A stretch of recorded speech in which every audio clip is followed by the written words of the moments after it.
Matt's made 3 more videos on the subject of consciousness and his theory that consciousness pre-exists central nervous systems, even neurons, and that microorganisms are conscious to some extent, or they have a will of they would like to survive, he says. So let's start with that one. There's a lot of good elements for conversation. So even if it's not an argument with Matt, because he's basically, he's worse than a theist now. Really, it's just he's talking like, wasn't it easier to assume that consciousness just exists? That it's just magic in the universe that consciousness happens. And we could just make this say, it's easier to assume there's a God who did everything, and then you don't have to hurt your little brain and then try to figure out what gave birth to the God, right? You just eliminate all the questions then and just say God did it, and it's just stupid. It just breaks all. If an intelligence has any integrity, it just erodes and corrodes it, because it doesn't mean words don't mean anything anymore. Matt is just destroying the language. We know consciousness has variance and degrees, and it's complex. It's not something that comes out of something rudimentary. So I guess I'd argue with him about the mechanisms and how he sees it's a big explanatory gap, that consciousness somehow arose in our evolution, somewhere in that evolution, that an organism was one day not conscious and the next day conscious. And I don't, certainly the gap exists in the sense we're not going to I can't provide you the missing link, I can't give you the date and time it happened. But we can see it in the own structure of our own brain. The brain stem is not, there's not consciousness there. There's reflexes there. There's action in response to stimulus, and we see everything that's piled on top of that. And there's lots of little organs inside of our brain. It's not just a mass of wires. There's organs in there, and then they have functions.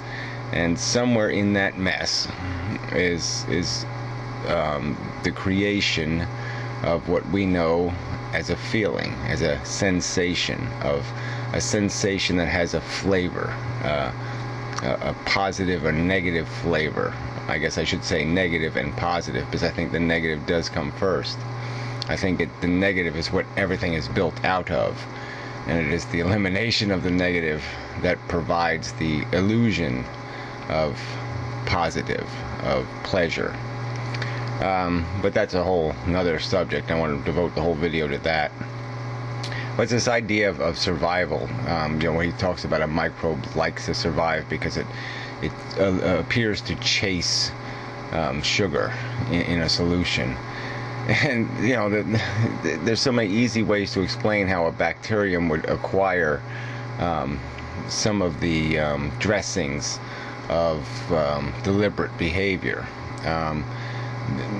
You could simplify it really simple and just say, if you built a little machine that moved faster where it was exposed to more oxygen, let's say, this little tail wiggled faster, and then it wiggled slower when it was getting less oxygen, well then, just by the laws of averages, it would tend to appear to move towards more oxygen, where there's a higher density of oxygen.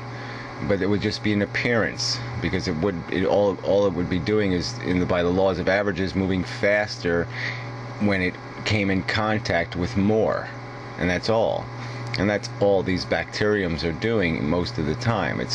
There might be some more little additions, some more little curvy bent lines in that simple equation, little add-ons of mechanisms that are able to detect this and do that, and maybe even figure out which way is north and south based on some elements that they have contained within them. But the idea is simple.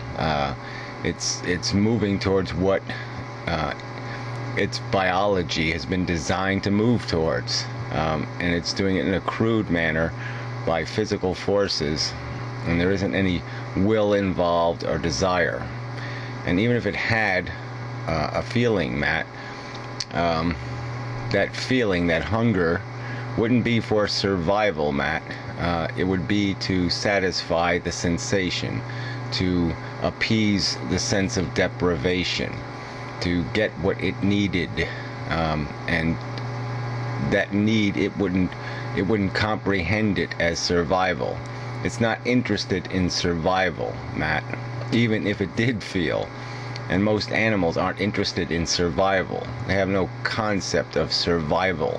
That's not their objective. Their objective is to find some balance in this emotional environment they have to exist in. They're trying to find comfort. That's what they seek. Comfort, to appease the harassments that plague them. And that's, I would argue, a lot of humans are doing the same thing. I'm not living to survive. I'm living to get what I'm hungry for. I'm not, that's the DNA's programming is survival. That's not my programming. That's not what I'm after. Because I'm living on the end, not on the source. So, and that's basically we are with this complex arrangement of tools, and that they're oriented towards gaining a comfort, a feeling, achieving a state. And that state doesn't necessarily have anything to do with some grand design that's built into natural selection. A grand design built out of a crude, simplistic mission that's as simplistic as the microbe chasing, the higher density of sugar. It's only because it's conducive to it consuming and reproducing, and we're caught in the same trap. Anyway, I want to get to another point you raised.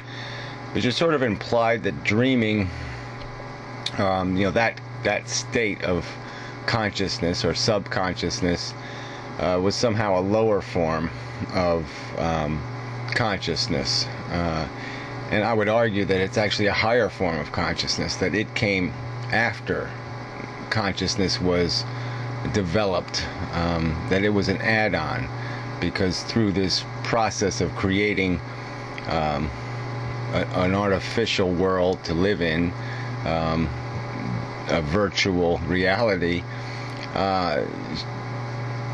the organism could practice life. It could learn through, while it was on downtime, while it was shut down to protect itself from getting eaten, because its senses couldn't see in the dark or do what it needed to do in the dark, and so it used that time constructively to gain new experience, and it gained new experience by creating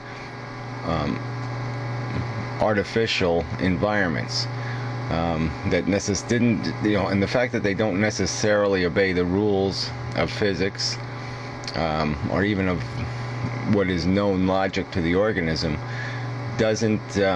is just evidence of the fact that the brain is trying to push the envelope, that was conducive to the organism learning well. We learn from the excesses. We don't, giving us the norm wouldn't prepare us for the surprises. So in a sense, dreams are as strange and bizarre as they are, because practicing what we don't expect is logically would seem to be a very practical thing to do, to be ready for surprises. And that's sort of what dreaming does. It makes us ready. I'd say it even goes a little further than that, and there's some Freudian crap going on, in the sense that your brain does seem to know your weaknesses, and at least in my personal experience, I'd say most of my dreams revolve around those weaknesses and trying to push those buttons, and so I think there is some even further complexity to that process where the brain is trying to strengthen an individual where they're showing weakness. And I think that's a really interesting part of the whole thing. So probably, well, got a few seconds left. So I don't, this huge gap you worry about, you're not going to fill it with a fantasy or assumptions. I mean, you really should do better than that. I don't think there's a huge gap. We don't have the details, but we really do know that the evolution of a nervous system is where we've derived consciousness from. And we can pick the brain apart and understand that there's a point where it's not conscious anymore. And if I pick enough parts off your brain, I can keep you alive, but you're not going to be conscious. And so your explanation just doesn't make any sense. Consciousness is not automatically invoked into neurons or collections of nerves. It has to have a sophisticated central nervous system properly functioning, properly arranged for consciousness to happen.